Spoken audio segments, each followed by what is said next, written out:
In reading Chesterton, as in reading MacDonald, I did not know what I was letting myself in for.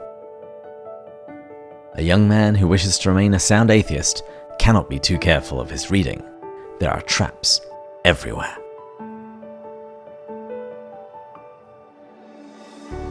This is Pints with Jack, Season 5½, Episode 1, Chesterton and Lewis.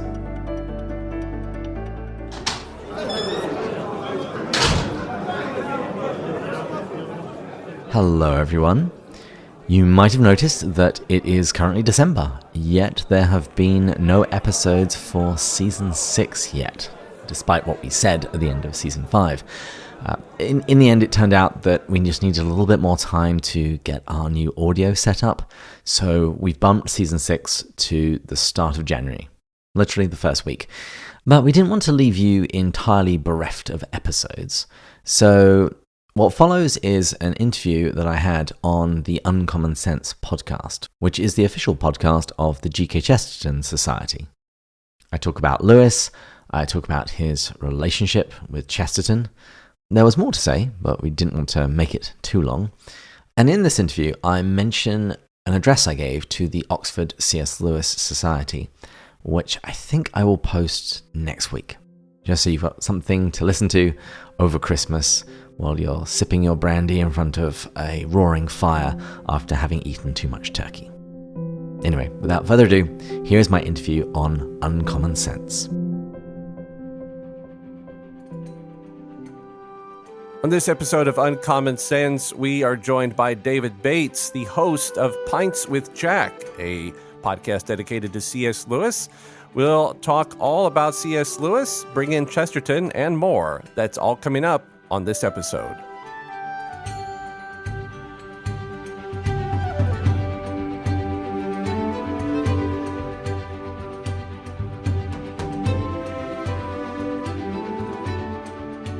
Greetings, welcome. Thank you so much for joining us on Uncommon Sense, the official podcast of the Society of G.K. Chesterton. I am Albert Saenz, joined with my wonderful co-host, Gretelyn Darkey. Gretelyn, a good morning to you. Good morning. Before we get into the main show and before we welcome our guest, we want to make sure that we welcome any and all of our new listeners and give you a couple of upcoming announcements. Coming up in December, we have a set of fun episodes waiting. We're going to have a Charles Dickens episode. It's going to be Chesterton on Dickens on Christmas. So be on the lookout for that one, as well as a Christmas-themed staff episode. Get a chance to meet and hear from some of the staff at the Society of G.K. Chesterton as we all share some of our favorite Christmas memories. As always, don't forget, if you like what you hear, leave us a review, hit the bell on YouTube, subscribe, any of those things that allow us to keep coming to you every single week. So let's get right into the show. And as I said, we are joined by the admirable, the excellent David Bates. David, welcome to the show. Hello guys, it's great to be here. I have my breakfast pint since it's nice and early in the morning, and I'm ready to go. Is there any other way to start the morning without a pint? If there is, I don't know it. Maybe with a cup of tea with some Baileys in it. Well, actually, that began several hours ago when my son woke up at 5 a.m. So this is practically mid-afternoon at this point for me. So, David, before our audience wonders who it is really that we're talking to with obviously the most excellent voice in the world, can you fill in the gaps for our audience? Who are you? Where are you from? Why do you sound the way you do? And how is it that you are a podcast host for all things C.S. Lewis? Okay, well, my name is David Bates. I was born in England, which is why my words sound this way. And yes, America, this is how words are meant to sound. It's the King's English, after all. No, I moved to the States about 15 years ago, I want to say. All of my friends were in their sort of mid-20s getting mortgages and settling down, and that felt terribly grown up, and I didn't feel ready for that, but I felt like I should go and have an adventure. So I decided to go abroad and work for a little bit. And since I'm English, I didn't want to have to learn another language, so that meant a former colony. And I'd already been to Australia, and that was quite a way away, and I didn't think that my mother would really approve of that. So I thought I would go to America. So I came here, I started working in DC, and then San Diego, and then Seattle. And then when I returned to San Diego a few years ago, I met my wife, Marie, then Dixon, from Pints with Chesterton. She didn't have it yet, but we met. She flirted outrageously with me until I asked her out. And then we got married during COVID, and we have a son, Alexander. And then a year or two ago, we moved to Wisconsin. We were part of that great California exodus. And so we moved here, and so did most of Marie's family, and this is where we are, in La Crosse, Wisconsin.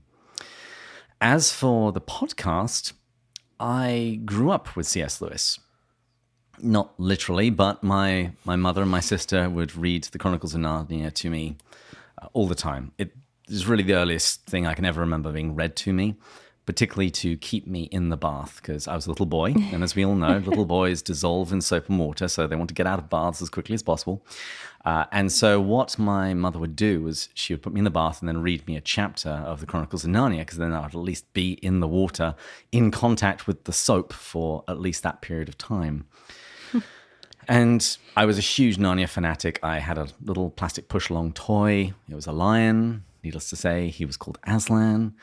I went to various stage productions of the Chronicles of Narnia that my mother took me to in Oxford. And I was also of the age that I could watch the BBC adaptation of the Chronicles of Narnia. You know, the ones with the 6-foot beavers. I could watch those live on TV. And then I didn't really touch Lewis again after about the age of 10 or 11. School got in the way. But in university, my faith really came alive. And after university, I joined a church and was really throwing myself into my faith. And I was babysitting for some of my friends from church. And they had asked me to look after their 4 children. They were not called Peter, Susan, Lucy, or Edmund. And it was kind of a strange choice, because here was me, a bachelor. I have no idea how to look after children. I'm the youngest, so I never had to look after any siblings.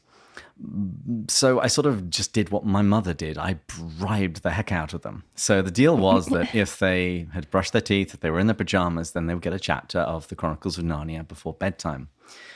And that really reintroduced me to Lewis. I was babysitting them regularly for a couple of months, so we got through that book, and then once that was done, I bought a complete set of the Chronicles, consumed them all again in about a week, and I was now at a stage in my life where people said, oh, you know, he wrote other things as well. And so that's how I got into Mere Christianity, The Great Divorce, the Screwtape Letters. And then when I had moved to the States, I was at a party in San Diego, and as I am wont to do at parties, I was talking about C.S. Lewis. And that was where I met my future co-host, Matt Bush. We had a moment that Lewis describes in The Four Loves. The beginning of friendship is a, what, you two? I thought I was the only one. That sort of moment. So we had that moment, and I had been saying for a while I wanted to start a reading group to dig into Lewis a bit more. And we just decided that even if it was just the two of us with a coffee or a pint, that would be fun. So we started doing that, and I advertised on Facebook, hey, we're going to be meeting at this place if anyone wants to join us. And people started to join us. The downside was some people outside of San Diego wanted to be a part of it, and they said, you know, can you Skype us in? And we were meeting in a coffee shop, and that seemed like a logistical nightmare. So I said, no, we're not going to do that. And the other thing is also, we were going through the text far too quickly as far as I was concerned. You know, we covered Mere Christianity in 4 sessions. And so that was when I suggested to Matt, why don't we try doing a podcast? Because then we can slow down, take half an hour per chapter, and then everyone outside of San Diego can participate virtually by listening to our discussion, and we can have an email discussion afterwards. And so that's pretty much how Pints with Jack began. And since then, we've done 6 seasons. We've interviewed a bunch of people. We've had about 325 episodes, I think. And we also picked up a new co-host along the way, Andrew Lazo, who is now a deacon in the Episcopal Church and will be ordained to the priesthood in January. Wow. Whew, quite a journey. Well, it all began with just some cheap microphones balanced on some books, which was balanced itself on an ironing board. So that's how it began. So it wasn't particularly flashy, but we've just been doing it now for quite a while. So we now have nicer microphones, and we even have like a stand, so we don't have to use an ironing board anymore. The romance of thrift, though. That's nice. Well, I'm curious. So you said this all sort of started from childhood and being a Narnia fanatic, and then the break, and then you sort of come back into it. Others tell you C.S. Lewis wrote other things.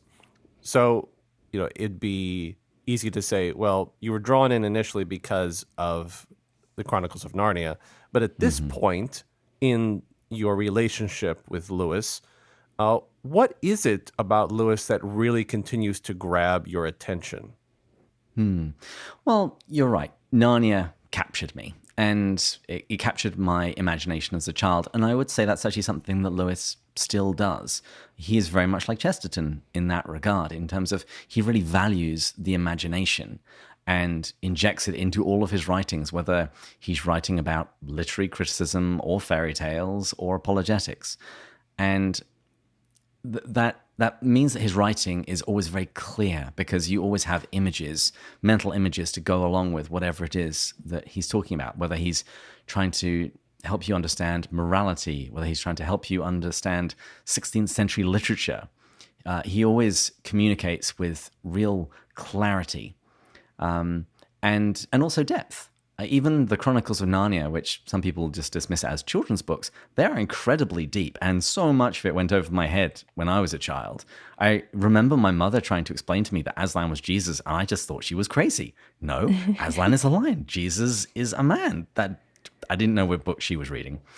But the depths of Lewis's work, the layers in that you can go through in understanding what he's saying, just means that you can never stop reading and rereading them. And also, just to read Lewis again, much like Chesterton, is to get a literary education, because Lewis is referring to all of these authors that I never really heard of, or I might have heard of them, but I never read their books. But when I hear how enthusiastic he is about them and how important they are to whatever it is he's talking about, it makes me want to go read them as well. And I also say, lastly, the great thing about Lewis, again, like Chesterton, is he wrote in a lot of different genres. So however you're feeling at the time, whether you're wanting to do more apologetics, whether you're wanting to read some poetry, whether you're wanting to read autobiography, Lewis always has a book ready for you in whatever genre you want. Wonderful. It's funny because I find Chesterton easy to read no matter what, but I kind of struggle with some of Lewis. I love the Chronicles of Narnia. The Space Trilogy is I think amazing.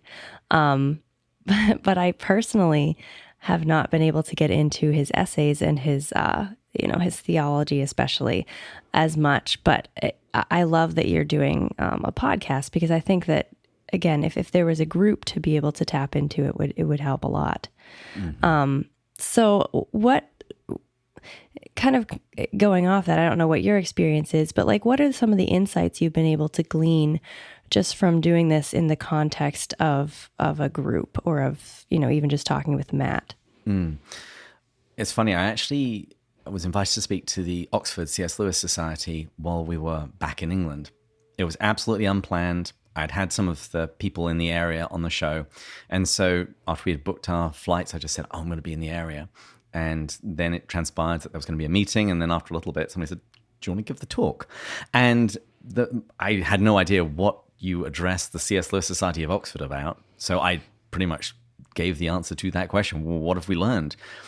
And I would say one of the big things that we've learned is read Lewis slowly. And reread him regularly. And that's one of the big strengths of any kind of book group, when you slow down and you get to savor the text that you're reading, and you start looking up some of the references that you're not getting, and you start getting much more out of the text than you would if you were just trying to rush through it and just sort of tick it off just to tell people that you've read it. And so when reading it slowly in the podcast, because we typically only read a chapter, maybe 2 a week. And also when you've got to hit record and talk about that for half an hour or an hour, it makes you just read that text a little bit more carefully because you don't want to look like an idiot. And also you then have not only your fellow co-hosts, but then also listeners, usually who are much more learned and well-read than you are, pointing out things that you missed. Because particularly Matt and myself, we don't have degrees in anything even vaguely related to this. Not English literature, not theology, not classics, nothing. I was a computer science major, and he also does stuff with the finance markets and computer programming as well. So very often we have people writing into us pointing out the literary references that we missed. And that was also the nice thing about having Andrew along. And this is one of the other perks of having a podcast, that you get to talk to people who know much more about a subject than you do. And it's very weird if you contacted an author and said, hey, I really enjoyed your book. I want to talk to you for an hour. I'm going to record it. I'm going to listen to it again and again. I'm going to share it with some of my friends. That's weird. That's a weird invitation. But you can say, would you like to come on my podcast? And it's exactly the same thing, but it's much more socially acceptable. And you then get the benefit of talking to these experts and asking the questions about their book and about Lewis's works that you've always wanted to know. Wonderful. Building that community and being able to tap into it. It's nice. And we have a Patreon account and a Slack chat, and so we talk with all of our listeners, and there's a lovely community that sprung up around it, and even the odd romance. Wonderful. While we're on the subject, do you want to take a minute, David, and just let our listeners know how they can find your podcast? Sure. We are very easy to find. We are Pints with Jack on pretty much every social media, Twitter, Instagram. We have a Facebook page, and we have a website, pintswithjack.com. And I'm really doing a lot of work on there to try and make it the easiest on-ramp that you've ever had. So if there's a Lewis book that you want to read, we have a webpage for it, as well as all of our own episodes, any resources that we found, discussion questions, as well as other podcasts that have discussed it. So you mentioned, for example, the essays earlier. There's a new podcast that's just started called Lesser Known Lewis, and they are going through Lewis's essays. And so we're doing some collaboration with them. And so I now have a webpage at pintswithjack.com/essays of every essay that Lewis wrote, which books is found in, and links to all of the podcasts where people are unpacking it. So if you just want to dip in your toe into Lewis, this is the easiest possible way. This is what I really want, so that people who have not really read much Lewis, or they've struggled a bit, that their journey deeper is made as easy as possible. Because much like Chesterton, it helps every now and again if you have a little bit of a leg up, and you just given a little bit of context and helped out with just some of the tricky terms and references that you might not get living in the 21st century America. Right. Especially since there's so much. I feel like both Lewis and Chesterton, you're not only sort of drowned once you get into reading, but you're drowned even figuring out what to start with sometimes. Exactly. And if people are looking for a place to start, I again tell them, what genre do you like? And just go there. And also, do not be afraid of starting with the Chronicles of Narnia, because they are wonderful, wonderful books with deep, deep theology. And Lewis himself said that when he was a child, he would read fairy tales in secret and be very embarrassed. And he said, but when I became a man, I put away childish things, and I now read them openly. Brilliant. Well, let's ask this really easy and simple question. Why is it Pints with Jack and not Pints with Lewis? Well, Lewis's name is Clive Staples Lewis, but from a very early age, probably about the age of 4, he insisted on being called Jaxie, and that got shortened to Jack. And that was what he was called among his friends and family. And since all of us on the show regard C.S. Lewis as one of our best friends. We figure we can probably call him Jack. And he was part of a literary group called the Inklings with J.R.R. Tolkien from Lord of the Rings, Owen Barfield, Charles Williams, and they would typically meet in the Eagle and Child pub on Tuesday mornings for a pint and to talk about university gossip. And so we're just trying to reproduce that experience of pulling up a bar stool next to C.S. Lewis and chatting about what he's been writing. You know, I saw that wonderfully captured picture of all of you sitting with Lewis and the other members, and I thought that was a fantastic opportunity. I'm really excited that you were able to catch that moment. Yes, I've been working on my Photoshop skills recently, and I placed us among the Inklings on a walking tour. Wonderful. Well, here's our next question. So obviously, you are sort of focused on Lewis. We are focused on Chesterton, so we can't escape Chesterton completely here. So how did Chesterton really impact C.S. Lewis in sort of his life and his writings? Is there a very clear delineation where you see, oh yeah, this is Chesterton impacting what Lewis is doing in his own world? Well, C.S. Lewis actually wrote an autobiography, a spiritual autobiography called Surprised by Joy, and he mentions Chesterton a bunch there. I looked it up 11 times.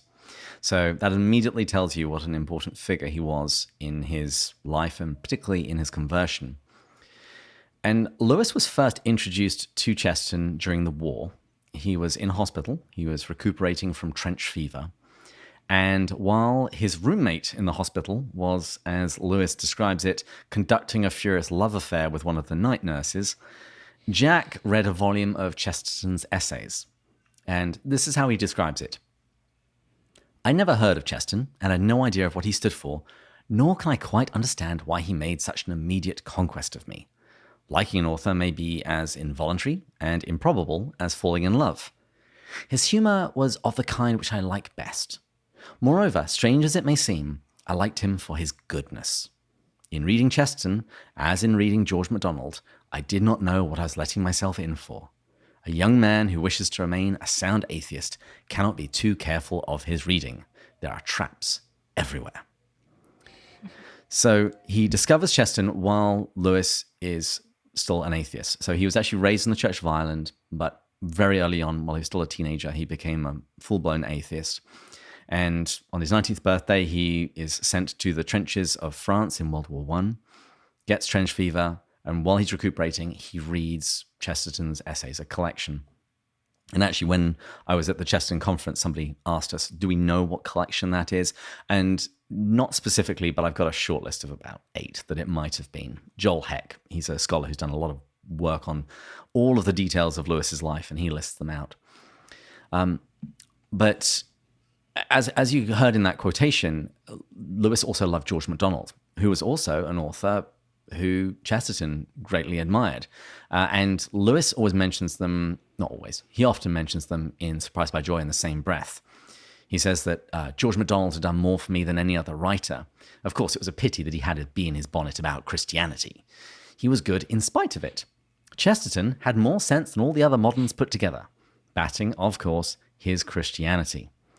So Lewis, you've had Joseph Pearce on the show, and he has a very similar story to Lewis with regards to Chesterton. He really, really liked him. He just tried to ignore all of that Christian stuff. But then Lewis reads The Everlasting Man. And that book had a particular impact on him. And we know that because in 1962, the Christian Century asked famous people, and Lewis was one of them, which books most shaped his vocational attitude and philosophy of life. And the second book which Lewis listed was The Everlasting Man. And back in his autobiography, Surprised by Joy, he explains that this was the first time that I saw the whole Christian outline of history set out in a form that seemed to make sense. So what Chesterton did was tell him the story of Christianity and made the faith more reasonable to this very skeptical Lewis. And at the time, Lewis had been reading Nietzsche, George Bernard Shaw, H.G. Wells, pretty much all of the people that Chesterton debated either in person or in print. And Lewis noted that all of these authors, he found them very thin, whereas people like G.K. Chesterton, he found them rich and much more reflecting of life and reality. So funny. I've recently had the experience with Shaw that you read his first play and you're like, it's so deep, and then you keep reading and you're like, they're all the same. No, that's great though. Reminds me a little bit of Newman when he was, looking at the Catholic Church and, oh, I wish I could be Catholic, except that it's Catholicism.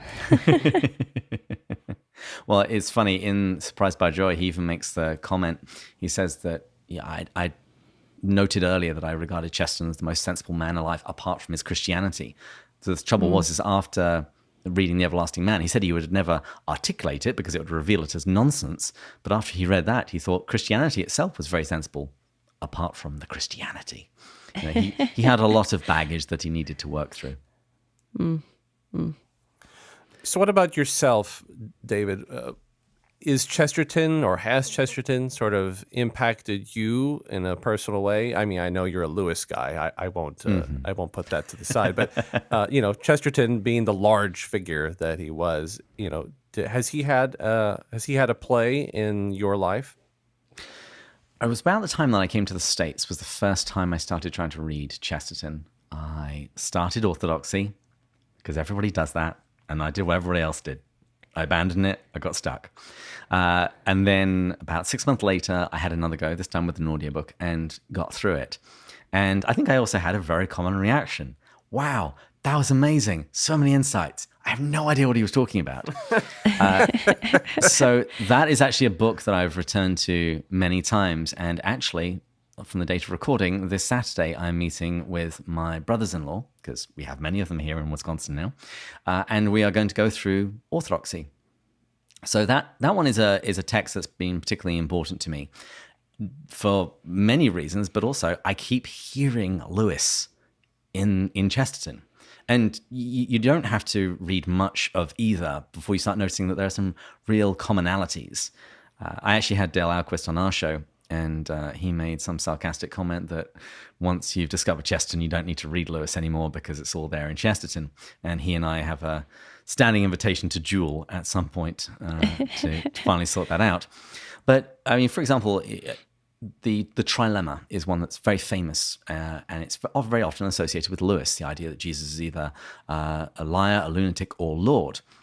The thing is, even before Lewis put pen to paper, he had read The Everlasting Man, where Chesterton gives his own articulation of that dilemma. Another thing that any Lewis person will know is that Lewis was constantly railing against what he called chronological snobbery, this idea that new ideas are inherently better than old ideas because they're new and fashionable.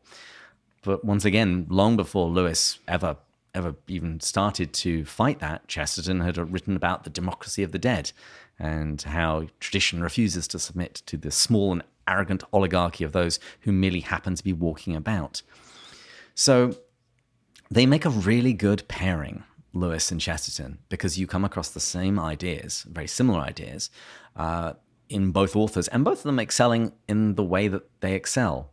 When you read Chesterton, he takes you on a journey. Sometimes you don't quite know where you're going, and you suddenly find yourself at an unexpected point of arrival, which can be delightful. And then other times, it's really nice when somebody just gets to the point and tells you the point, which is what Lewis will often do.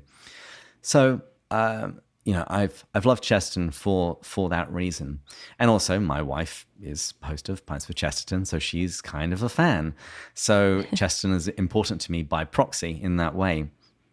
And I remember, I don't think we were married yet. I bought her The Woman Who Was Chesterton by Nancy Brown. And Marie absolutely loved that. And she kept raving about Gilbert and Francis's marriage. And so the more personal impact that Chesterton has had on me is my attempts to emulate their own marriage. A duel to the death, no doubt, but one that's also filled with lots of silliness. Beautiful. Beautiful. I have a feeling Chesterton would approve of that.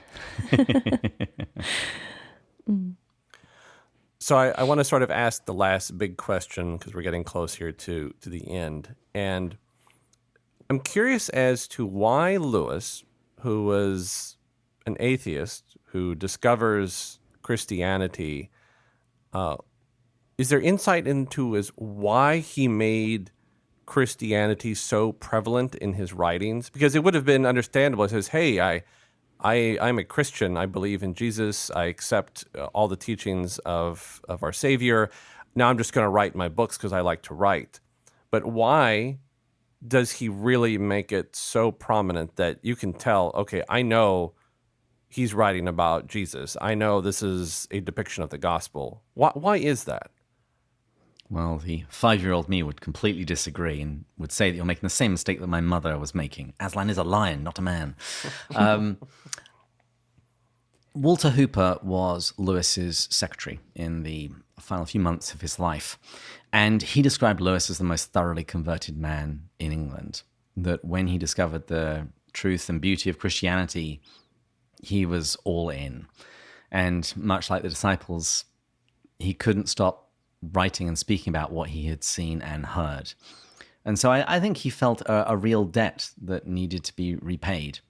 In the preface to Mere Christianity, he was talking about why he wrote this book and saying that he wasn't going to get into doctrinal disputes, etc. He just wanted to help his fellow countrymen or Englishmen on the street to come to believe that Jesus is the Son of God. And he said that was where the line was thinnest. There wasn't much help in that regard. And so he said, to it I naturally went. So he saw a clear need and went to it. And in other of his essays, he basically tells the clergy that I'm just going to have to keep doing this until you guys start doing it. He just saw it as something that needed to be done and communicated in a way that was clear and winsome. And this was something that Lewis himself learnt, because prior to the writing of Mere Christianity, prior to the radio addresses which they were based on, he would travel around RAF bases, so air bases in England, giving talks. And they initially didn't go very well, probably because the titles of his talks were things like Soteriology and the Pauline Epistles. And that just went whooshing over everybody's head. And more importantly, they just didn't care. So as he was giving those talks, he changed the way that he was communicating. And so to speak to the common man. And he knew that this was something that he just had to do. And it just kept leaking out in all of his writings rather than just the explicitly Christian ones. And that actually nicely ties in with Lewis's own conception of myth. When he looked back into the classic myths of the Greeks and the Romans and the Norse, he saw the Christian story. And in Mere Christianity, he describes this as a way that God was communicating with the world. And this is actually a very similar argument that you find among the church fathers, that while God was preparing the Israelite people explicitly through the prophets, he was preparing the pagan world through their poets, through these myths, through these stories, communicating eternal truths under another kind of veil. And so when you look back on those stories with Christian lenses, and Dr. Louis Marcos has got this wonderful book where he does exactly this. He goes back through all of those myths, looking at them with Christian eyes, and he sees the gospel there in a preparatory form, in a veiled form, but it's still the same story. And I think you see something happen similar with Lewis. He can't help but communicate Christian truth, even if he is talking about literary criticism or the meaning of words. Very well said. I appreciate that Lewis just basically didn't shy away from trying to share the faith. It wasn't just one book. It was such a large swath of his writings that basically it's like, hey, I'm going to try and help people learn about Jesus. Lion or man, his attempts were not in vain. David, we got to wrap up. But if you were going to tell people who have not read Lewis, you're going to say, start here. I know you said like pick a genre and go, but if you were going to suggest one book to introduce people to Lewis, what would you say? Oh, it's so difficult. Just one. Just one. I know. You could hear that I was going to say, well, if no, I would say pick up the copy of the Screwtape Letters. It is hilarious. It is insightful. And for people that don't know the work, it's the fictitious letters from a senior demon to a junior demon about how to tempt a human who has recently converted to Christianity, how to tempt this person and get him to go to hell. And people asked Lewis, how did you get all of this insight? Was it from reading the mystics, etc.? And he did read them and got an awful lot out of them. But he said, no, I just know my own heart. So you will read the Screwtape letters and you will hear some advice that the senior demon gives to his nephew and realize that this is the same sort of lie that you've fallen for again and again and again. So I think particularly during the time of Advent, this is a good time for an examine, and C.S. Lewis helps us resist the devil. Wonderful. Ladies and gentlemen, we have had the pleasure of talking with David Bates, one of the hosts of Pints with Jack. If you would like to learn more about Lewis, whether it be podcast or writings, head over to their website, pintswithjack.com, and have yourself a breakfast or an evening pint as you enjoy the website. And David, thanks so much for taking some time to be with us. Thank you very much. And yes, this is actually a good time to start listening to us because in the new year, we are starting a new book. We're going to be reading Out of the Silent Planet. Wonderful. Gretelin, also always so glad to have you with us. Thank you so much for being with us. Thank you, Albert. Always a pleasure. Ladies and gentlemen, remember, this is Uncommon Sense, and you can find more of our episodes at chesterton.org/uncommon sense, or find us on most of your major podcast directories. We are always so thankful to have you listening. We hope that you will continue to join us for more episodes. And as always, remember, Chesterton is always better with friends. Talk to you next time.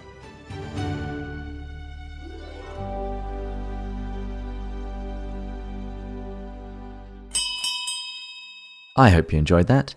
And as I said in the introduction, I'll be posting another episode next week, which will be the address that I gave to the Oxford C.S. Lewis Society. I hope you're all having a wonderful Advent, and we'll see you very soon when we'll continue going further up and further in. Cheers!